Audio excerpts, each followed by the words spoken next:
ओम नमः शिवाय। हमारा भारतवर्ष सिर्फ एक भूखंड नहीं, बल्कि आस्था, परंपरा और संस्कारों की जीवंत धरोहर है। यहाँ साल का शायद ही कोई ऐसा दिन होता हो जब कोई व्रत, पर्व या पावन अवसर न मनाया जाता हो। इन्हीं पवित्र तिथियों में एक अत्यंत श्रद्धा से पूजनीय दिन आता है, नाग पंचमी, जो नाग देवताओं को समर्पित होता है। देश के हर कोने में इस पर्व को अनूठे रीति रिवाजों के साथ मनाया जाता है। हर क्षेत्र की अपनी मान्यताएं, अपने लोक विश्वास और अपनी आस्थाएं होती हैं, जिनमें समाहित है हमारे पूर्वजों का जीवन दर्शन, प्रकृति के प्रति श्रद्धा और सनातन जीवन शैली के अमूल्य सूत्र। आज के इस विशेष वीडियो में हम आपको सुनाएंगे नाग पंचमी से जुड़ी कुछ ऐसी गूढ़ और प्रेरक कहानियां, जो न केवल आपके मन को छू जाएंगी, बल्कि आपको सनातन धर्म की गहराई और सौंदर्य से भी जोड़ देंगी। तो आइए, भक्ति और विश्वास के साथ इस शुभ अवसर की पौराणिक कथाओं का श्रवण करें और नाग देवता से जीवन में सुरक्षा, शक्ति और शांति की प्रार्थना करें। सभी श्रद्धा से कहें, नाग देवता की जय। सभी प्रेम से बोलिए, नाग देवता की जय। नाग पंचमी से जुड़ी एक पौराणिक कथा के अनुसार समुद्र मंथन के समय नागों ने अपनी माता की बात नहीं मानी थी, जिससे क्रोधित होकर उन्होंने अपने ही पुत्रों को जन्मजय के यज्ञ में भस्म होने का श्राप दे दिया। माता का ऐसा श्राप पाकर सभी नाग घबरा गए और वे ब्रह्मा जी की शरण में पहुंचे। तब ब्रह्मा जी ने कहा कि अब नाग वंश में महात्मा जरत्कारु के पुत्र आस्तिक मुनि ही तुम्हारी रक्षा करेंगे। कहते हैं, ब्रह्मा जी ने इस उपाय को पंचमी तिथि के दिन ही बताया था, और इसके बाद जब राजा जन्मेजय ने नागों को भस्म करने के लिए नाग यज्ञ शुरू किया और वे आहुति के लिए मंत्रवार करने लगे तो वैसे ही नाग जलने लगे। तब आस्तिक मुनि ने उन नागों के ऊपर दूध डाला, जिससे उन्हें जलन से शांति मिली। मान्यता है आस्तिक मुनि ने सावन शुक्ल पंचमी के दिन ही नागों को बचाया था, इसलिए हर साल इस तिथि पर नाग पंचमी मनाई जाती है और नागों का दूध से अभिषेक किया जाता है। वहीं एक अन्य पौराणिक मान्यताओं के अनुसार जब समुद्र मंथन के समय किसी को भी रस्सी नहीं मिल रही थी, तब उस समय वासुकी नाग को रस्सी की जगह पर प्रयोग किया गया।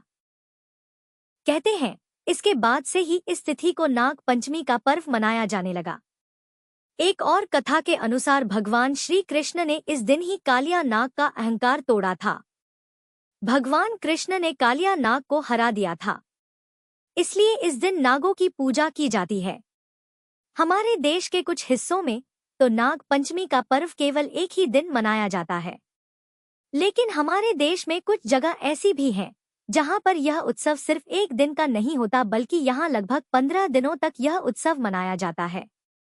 पश्चिमी बंगाल, बिहार और आसाम तक में नाग पंचमी का यह पर्व धूमधाम से 15 दिनों तक मनाया जाता है। जगह जगह पर नाग मेलों का आयोजन भी किया जाता है।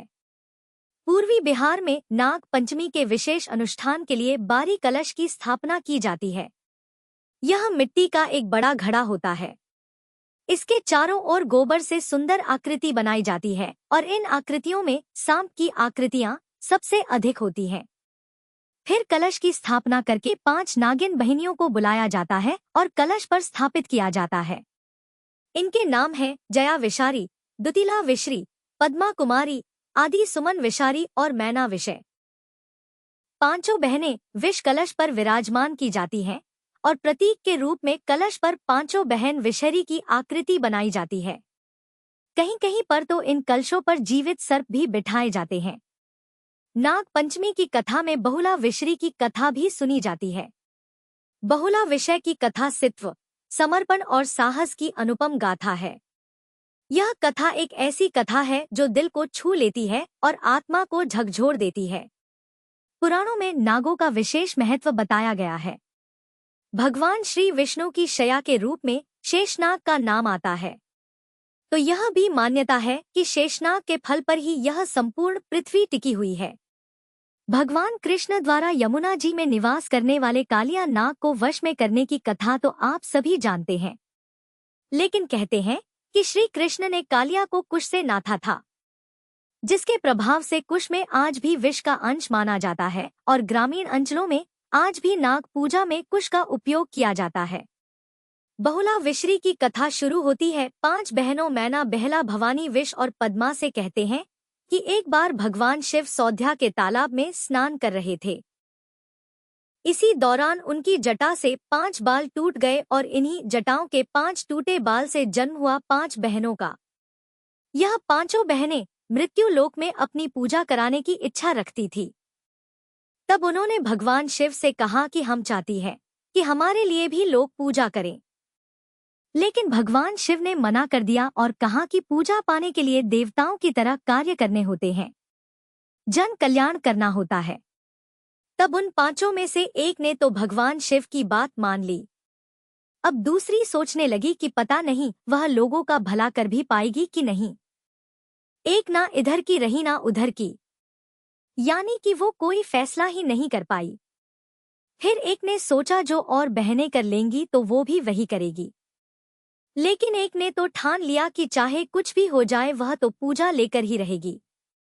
तब भगवान शिव ने उसे अपने भक्त चांद अर्थात चांदी सौदागर के बारे में बताया।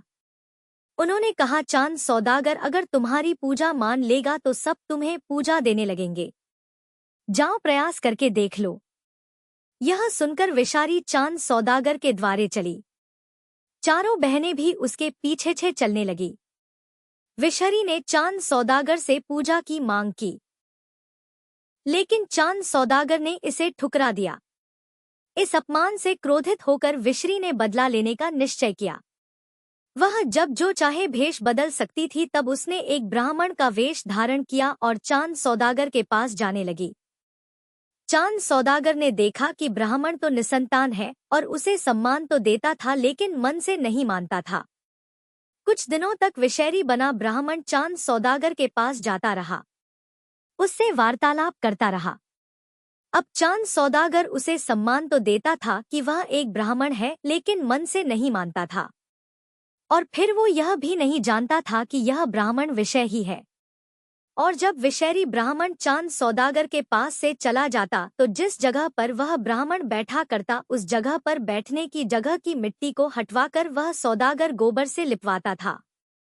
यह अपमान भी शहर को और भड़काने वाला था। अब तो उसने चांद सौदागर को निसंतान बनाने का निश्चय कर लिया।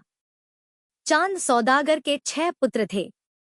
एक एक करके विषय ने उनके विवाह की सुहागरात में सर्प भेजकर उन्हें डसवा दिया, जिससे उनकी उसी क्षण मृत्यु हो गई। चांद सौदागर की 6 बहुएं इस तरह विधवा हो गई और उसका घर शोक में डूब गया। वे शहर जो अब भी ब्राह्मण के भेष में थी, मन ही मन इस दुखद स्थिति पर प्रसन्न थी। कुछ समय बाद चांद सौदागर को एक और पुत्र की प्राप्ति हुई, जिसका नाम रखा गया बाला लखनंदर। अपने 6 पुत्रों की मृत्यु के दुख से ग्रस्त चांद सौदागर अपने 7वें पुत्र का विवाह ही नहीं करना चाहता था। लेकिन अब की बार विषैर ने ब्राह्मण भेष में उसकी मत्ती फेर दी और किसी तरह उस पुत्र का भी विवाह करने के लिए राजी कर लिया। और फिर बाला लखनंदर का विवाह बहला से हुआ। बहला एक समझदार और साहसी स्त्री थी। वह चांद सौदागर के 6 पुत्रों की मृत्यु का रहस्य जानती थी। उसने अपने पिता बेचू शाह से कहा कि बाला लखनंदर के साथ भी वही होगा जो उसके अन्य जेठों के साथ हुआ। उसने उपाय सुझाया कि एक ऐसा घर बनवाया जाए जिसमें एक भी छेद ना हो, ताकि सांप प्रवेश ना कर सके। चांद सौदागर ने कारीगरों को कड़ा निर्देश दिया कि यदि घर में एक भी छेद हुआ तो उनके पूरे परिवार को मृत्यु की सजा दी जाएगी। लेकिन अब की बार भी विषर ने अपनी चाल चली। उसने एक कारीगर को लालच देकर एक छोटा सा छेद छोड़ने के लिए तैयार कर लिया, जो कि आसानी से किसी को भी नजर न आए। जब घर तैयार हुआ, चांद सौदागर ने उसे अच्छे से निरीक्षण किया और उसे कोई कमी नजर ही नहीं आई तो वह संतुष्ट हो गया। इधर बिहुला जब ससुराल आई तो उसने अपने मायके से एक कुत्ता, एक बिल्ली, एक नेवला, एक गरुड़ और एक घोड़ा और अगर चंदन की लकड़ी भी साथ में रख ली। अगर चंदन में यह गुण था कि सर्पदंश से मृत व्यक्ति को जीवित किया जा सकता था, लेकिन वे शहर की चालाकी के आगे के सारी सावधानियां बेकार साबित हुई। शादी की पहली ही रात में जब बेहला और बाला लखनदर गहरी निद्रा में थे तो उस समय विशर ने उस छोटे छिद्र से एक पतला सांप भेजा। यह सांप बिहुला की बहन थी, जिसे विशर ने डरा धमका कर भेजा था। यह वही नागिन थी जिसने शिवजी की लोक कल्याण वाली बात मान ली थी, लेकिन अपनी ही बहन विषैरी के डर के कारण वह बाला लखनदर को डसने पहुंच गई। अब इधर नागिन ने सोते हुए बाला लखनदर को डस लिया और वह मृत्यु को प्राप्त हो गया। बेहला तो गहरी नींद में थी और उसकी नींद भी विषहर की माया ही थी। जब बेहला की नींद खुली तो उसने अपने पति को मृत पाया। उसका हृदय दुख से फट पड़ा और वह जोर जोर से रोने लगी। उसकी बहन जिसने बाला लखनदर को डसा था वह वहीं पलंग के नीचे थे और बेहला को सांत्वना देने लगी। उसने कहा, रो मत बहन, मैं अभी तुम्हारे पति को जीवित कर सकती हूँ, लेकिन इससे विशर की दुर्गति नहीं होगी। वह तुम्हारे 6 जेठों की हत्या का जिम्मेदार है। तुम्हें उससे बदला लेना है। धैर्य रखो और अपने पति के शव को लेकर इंद्रलोक में जाओ। अब से तुम मुझे अपनी बहन ही मानना और समझना। तब बेहला ने अपनी बहन की बात मान ली। उसने बाला लखनदर का शव, 2 मटकी दही, 4 केले के पौधे और अपनी बहन यानी नागिन को अपने जुड़े में बांध लिया। उसने बिल्ली को भी साथ ले लिया और गंगा किनारे पहुंची। वहां उसने केले के पौधों से एक बेड़ा बनाया, उस पर अपने पति का शव रखा और इंद्रलोक की ओर प्रस्थान कर गई। वह बीच बीच में शव पर दही का लेप लगाती रही ताकि वह खराब ना हो। बीच बीच में बिल्ली से दही चटवाकर शव को साफ करती और फिर नया लेप लगाती। यह यात्रा लगभग 12 वर्षों तक चली। रास्ते में कई लोगों ने उसे प्रलोभन दिए, लेकिन बेहला ने अपने पातिव्रत धर्म को कभी नहीं छोड़ा। बेहला की एक दूर की मौसी थी रेजवा। बहते बहते बेहला वहां पहुंची और अपनी मौसी से सारा हाल सुना दिया। तब रेगवा ने उसे सलाह दी कि वह इंद्रलोक जाए, लेकिन रास्ते में नेतिया धोबन से सावधान रही जो एक राक्षसी है। बेहला ने नेतिया को अपनी मौसी बनाकर उसका विश्वास जीत लिया और फिर नेतिया उसे इंद्रलोक ले गई, जहां बेहला ने देवराज इंद्र के सामने अपनी आपबीती सुनाई। तब देवराज इंद्र ने कहा, ठीक है, जो तुम कह रही हो उसको साबित करो तो तुम्हारे पति और 6 जेठ जीवित कर दिए जाएंगे। यह सुनकर बेहला ने अपना जुड़ा खोला और उसी नागिन को सामने कर दिया जिसने बाला लखनदर को डसा था। फिर उसने कहा, इस नागिन से ही सारा सच सुन लिया जाए और नेत्या धोबिन से भी पूछ लिया जाए कि मेरे जेठ कहाँ हैं। यह सुनकर नेत्या धोबिन ने कहा, इसके जेठ भी बहकर नदी में आए थे तो मैंने सबके प्राणों को पतंगा बनाकर अपने घर में रख लिया था। यह सब सुनकर इंद्रदेव क्रोधित हुए और उन्होंने विषहरी को बुलाने के लिए दूत भेजे।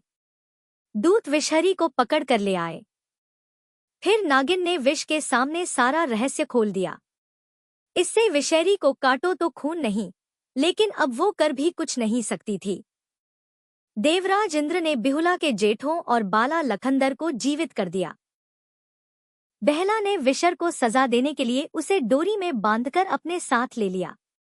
रास्ते में उसने उन लोगों को भी सजा दी जिन्होंने उसे प्रलोभन दिए थे, और फिर इस तरह बेहला अपने नगर लौटी। अपने पातिव्रत और अपने सित्व के बल पर उसने चांद सौदागर की नष्ट हुई संपत्ति को फिर से पा लिया। अपने सासुर का अंधापन दूर किया और उनके सामने उनके 7 पुत्रों को जीवित खड़ा कर दिया। वे शहर को गड्ढे में दफना दिया गया। बेहला और बाला लखनदर ने कुछ वर्षों तक राज किया और फिर इंद्रलोक को प्रस्थान कर गए। यह कथा सत्यत्व, समर्पण और साहस की अनुपम गाथा है। जिस नागिन ने बेहला की मदद की थी, बेहला ने उसे बहुत सम्मान दिया और वह नागों की रक्षिका देवी बन गई। उस दिन उसे समझ आया कि जन कल्याण करने, त्याग की भावना रखने से कोई भी देवता या देवी कैसे बन सकता है। भगवान शिव की पुत्री पद्मा नागिन को ही लोक कथाओं में मनसा कहा जाता है। उन्हें कमल पर बैठे हुए हंस की सवारी के साथ दिखाया जाता है। उनके दोनों हाथों में एक एक सांप है और इनमें से एक वही नागिन विषैर है जिसने बिहुला को कष्ट दिए थे। पद्मा के हाथ में उसे कसा हुआ दिखाने का तात्पर्य है कि पद्मा ने उसे नियंत्रित किया। दूसरे हाथ में जो एक और नागिन है और यह वो है जो विषैरी के पीछे पीछे चली थी। सिर पर छत्र बनकर भी एक नागिन है। यह वो बहन है जिसने सोचा कि जो बड़ी बहनें करेंगी वैसा ही वह भी देखेगी। एक नागिन पैरों के नीचे है जो ना इधर की रही थी ना उधर की। इस तरह यह 5 बहनें ही एक साथ देवी मनसा का पूर्ण स्वरूप मानी जाती हैं। हालांकि एक मान्यता यह भी है कि सती बिहुला ही देवी हैं और यह 5 नागिन ही उनके नियंत्रण में है, क्योंकि भगवान शिव की 5 पुत्रियों में एक नाम बहला विषारी का भी आता है, इसलिए उन्हें ही मनसा मान लिया जाता है। वहीं श्लोक कथा को एक और रूप में सुना जाता है जो बहुत प्रचलित है। उसके अनुसार मनसा विषरी के क्रोध और घमंड में किए गए अनैतिक कार्यों को देखते हुए चांद सौदागर के घर प्रकट होते हैं। वह मनसा को समझाते हैं कि ऐसे देवी नहीं माना जाता है, लेकिन मनसा नहीं मानती है और कहती है कि वह पूजा तो लेकर ही रहेंगी। फिर भगवान शिव कहते हैं कि अगर पूजा मिल गई तो क्या करोगी? तब मनसा कहती है, मैं बाला लखंदर और उसके भाइयों को जीवित कर दूंगी। इस पर कहते हैं, चांदो सौदागर तुम मेरे कहने से मनसा को पूजा दो। इस पर सौदागर शिव जी से कहता है, हे प्रभु, मैं तो आपका भक्त हूँ और मनसा ने तो मेरा बहुत अनिष्ट किया है। फिर भी मेरा मनसा से कोई बैर नहीं है, लेकिन जिन हाथों से मैं आपको पूजा देता हूँ उनसे मैं मनसा को पूजा नहीं दे सकता। कहते हैं कि बाएं हाथ से की गई पूजा ना सफल होती है और ना ही कोई फल देती है। मैं बाएं हाथ से मनसा को पूजा दूंगा। इस तरह चांदो सौदागर बाएं हाथ से मनसा को अक्षत, पुष्प, रोली और कलावा चढ़ाता है। बाएं हाथ से जल देता है और बाएं हाथ में ही पकड़कर आरती भी करता है। मनसा इससे भी प्रसन्न हो जाती है। तब शिव जी कहते हैं, अब अपने वादे के अनुसार सबको जीवित कर दो। मनसा हाथ उठाकर सबको जीवित करने का प्रयास करती है, लेकिन कर नहीं पाती। तब वह हार कर भगवान शिव के चरणों में गिर जाती है। तब भगवान शिव कहते हैं कि किसी को अभय देना कोई चमत्कार नहीं है। देवता शक्तियों से नहीं बल्कि अपने कर्तव्यों के कारण पूजे जाते हैं। अब मनसा को समझ आ जाता है कि वह क्या गलती कर रही थी। तब वह सभी से क्षमा मांगती है और तपस्या के लिए चली जाती है। तब भगवान शिव चांदो सौदागर के पूरे परिवार को जीवन दान देते हैं और बहला को उसके सत्यत्व के कारण देवी का दर्जा देते हैं।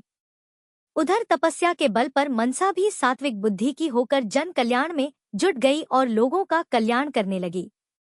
अपनी विष हरने की शक्ति के कारण ही वह विषैरी देवी बन जाती है और मनसा के नाम से पूजनीय हो गई।